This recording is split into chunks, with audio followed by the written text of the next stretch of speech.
to me, children, and follow my way into the world of darkness and magic.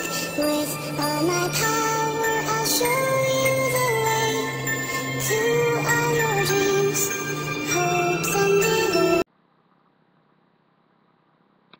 C'était la veille de Noël dans un long grenier en Angleterre dans les années 1800, et dans une petite maison à la périphérie de la ville, vivait un garçon de 7 ans, solitaire, nommé Isaac. Isaac était un enfant triste et sans amis. Alors que la plupart des enfants passaient du temps avec leur famille en attendant avec impatience l'ouverture des cadeaux qui avaient été placés avec soin sous un arbre de Noël magnifiquement décoré, le petit Isaac passait cette nuit seul dans son grenier, froid et poussiéreux. Les parents d'Isaac étaient très pauvres. Sa mère était une femme stricte qui restait à la maison et avait déscolarisé Isaac.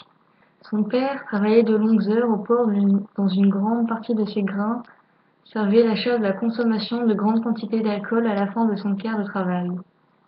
Parfois, il rentrait ivre après avoir été chassé de tous les bars de Londres. Occasionnellement, il était très violent avec sa femme et la battait sauvagement. Puis, quand il avait fini, il avait sur elle une rage sexuelle ivre. Comme lui était arrivé cette nuit, qui avait une de ces occasions, Isaac était juste resté calme, frémissant, sous ses draps souillés jusqu'à ce que les cris et les détonations se calment. Isaac réussit finalement à s'endormir. Il avait rêvé de ce que ce serait d'avoir un ami pour jouer. Peut-être qu'il pourrait rire et être heureux, comme les autres enfants de Londres. Heureusement pour le petit Isaac, ce réveillon de Noël marqua un grand changement quand sa solitude attira l'attention d'un ange gardien, qui élabora ensuite un cadeau très spécial pour le petit garçon triste de Londres. Comme le soleil se levait sur le matin de Noël, Isaac ouvrit les yeux et trouva une étrange boîte en bois posée au pied de son lit. Il écarquilla les yeux, dans la crainte, il regardait la boîte artisanale, colorée, en se demandant qui l'avait laissée là. Il n'était pas habitué à recevoir des cadeaux et surtout pas à des jouets. Isaac se faufila jusqu'au pied de son lit, en face de la boîte mystérieuse et la ramassa avec les deux mains. La boîte était magnifiquement peinte dans un style coloré, des clowns heureux étaient sculptés sur les côtés. Il y avait une étiquette sur la boîte qui disait tout simplement « Pour Isaac ». Sur le dessus de la boîte, il y avait un texte gravé. Isaac plissa les yeux pour lire les mots. « Laughing Jack in the box ». Il s'arrêta. « Laughing Jack in the box » Isaac avait entendu parler d'un Jack dans une boîte, mais jamais d'un Laughing Jack dans une boîte. Avec curiosité, il saisit la manivelle de métal de la boîte. Isaac tourna la manivelle et la chanson Pop Goes the Weasel sonna en rythme, avec les fluctuations de la manivelle, comme la chanson finissait. Isaac chanta avec le dernier verset. Mais rien ne se passa. Isaac poussa un soupir. C'est cassé.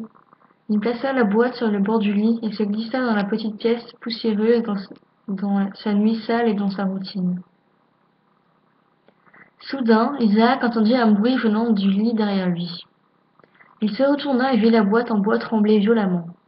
Puis, d'un coup, le haut de la boîte s'ouvrit et un défilé de fumée colorée et de confettis beugla.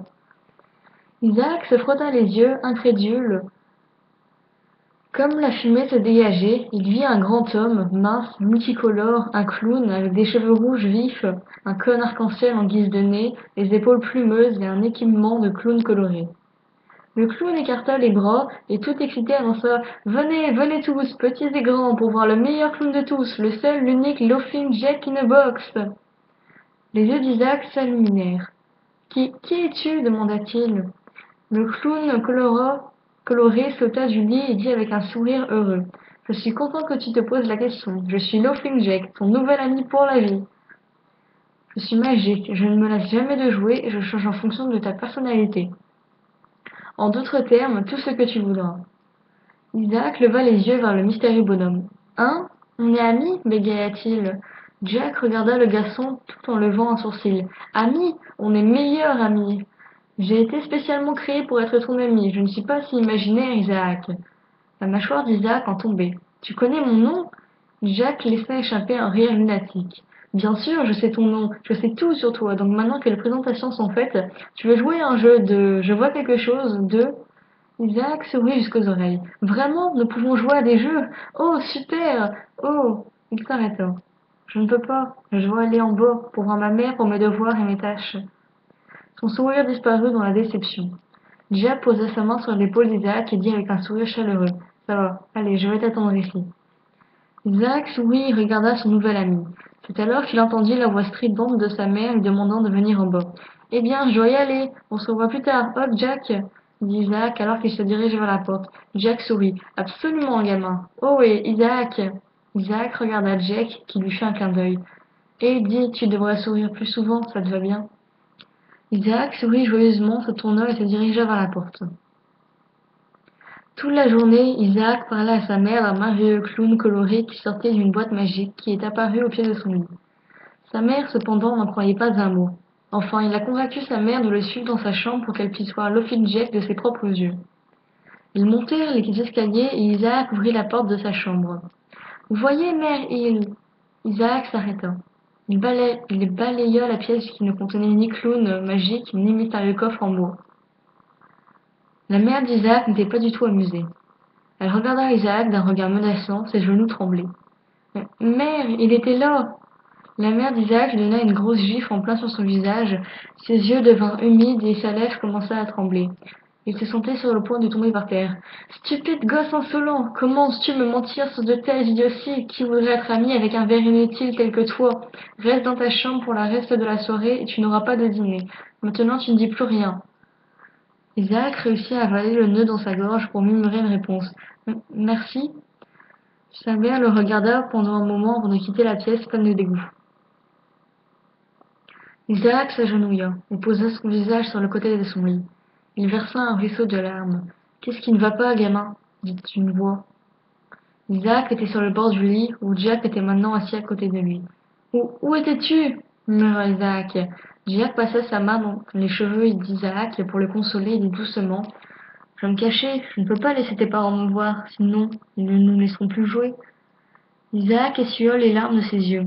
Hé, gamin, je suis désolé d'avoir dû me cacher, mais je le faisais pour toi, parce que ce soir on pourra jouer à des tonnes de jeux, dit Jack en souriant. Isaac regarda son copain et hocha silencieusement la tête, un petit sourire commença à se former au coin de sa bouche. Cette nuit, Loffin Jack et Isaac jouèrent à beaucoup de jeux amusants d'un geste de la main. Jack rendit tous les soldats d'étain d'Isaac vivants pour marcher autour de la salle. Isaac était surpris alors qu'il regardait ses jouets se déplacer. Puis Loffin Jack et Isaac se racontèrent des histoires de fantômes fantasmagoriques. Isaac demanda à Jack s'il était un fantôme, mais Jack expliqua qu'il était plus du genre entité cosmique de toutes sortes. À la fin de la nuit, Jack fouilla dans sa poche et en sortit un assortiment de délicieux bonbons. Isaac était en extase quand il mit ce festin coloré dans sa bouche. C'était la première fois qu'il dégustait quelque chose d'aussi doux. Isaac avait l'air tellement heureux et riait si fort cette nuit que les choses semblaient être enfin rentrées dans l'ordre pour le petit Isaac. Au moins jusqu'à l'incident qu'il y a eu 3 mois plus tard. Il faisait très chaud et ensoleillé à Londres, ce jour-là qui était plutôt rare. Aussi, avec l'aide d'un certain ami, Isaac avait pu terminer ses travaux et était autorisé à aller jouer dehors. Les choses ont commencé assez simplement. Le duo était derrière la maison à jouer aux pirates, quand Isaac a repéré que le chat des voisins s'était faufilé dans son jardin. Nous avons un espion ennemi en vue! Tous à tribord! Isaac cria, captivé par la fantaisie et l'imagination. Yo-ho! Je vais l'attraper, capitaine Isaac! S'écria le premier lieutenant Jack avec sa meilleure voix de pirate. Jack tendit le bras à travers le jardin et prit le félin sans méfiance qui commença à lutter avec vigueur. Ne le laissez pas s'en tirer, Jackie, ou on le fera passer par-dessus la plancher. Isaac était contrarié. L'emprise de Jack sur le chat serré. Ses bras se prolongèrent comme un anaconda s'enroulant autour du félin qui luttait pour sa vie. Les bras de Jack continuèrent à presser l'animal en appuyant sur l'air de ses poumons. Les yeux de l'animal commencèrent à gonfler et sortirent de leur orbite avec un bruit sec. Jack relâcha rapidement la créature de sa main qui était à présent sans vie au sol. Il y eut un gros silence à la vue du corps mutilé du chat. Le silence fut finalement rompu par un rire désopilant venant d'Isaac. Ha ha ha! Je suppose que les chats n'ont pas vraiment 9 vies? S'écrie Isaac, les yeux presque en larmes. Loffin Jack commença à rire aussi. Hé hé, ouais. Mais ça ne va pas te causer des ennuis si ta mère trouve le chat de ton voisin mort dans son jardin. Le rire d'Isaac s'arrêta. Oh non, tu as raison, je vais aller le jeter dans la cour des voisins. Isaac paniqua. Il saisit une pelle à proximité, ramassa le cadavre du chat et il le lança par-dessus la clôture. Il était à présent à nouveau dans la cour des voisins. Jack et Isaac allant rapidement regarder la chambre. C'est arrivé environ 1 heure plus tard. Isaac avait les oreilles percées par les cris de sa mère hurlant son nom en bas. Ni Jack ni Isaac ne dirent un mot. Il se glissa dans les escaliers, seul, face au terrible sort qui l'attendait. Jack pouvait entendre beaucoup crier d'en bas, mais ne pouvait rien faire après une trentaine de minutes. Isaac, les yeux larmoyants, monta les escaliers.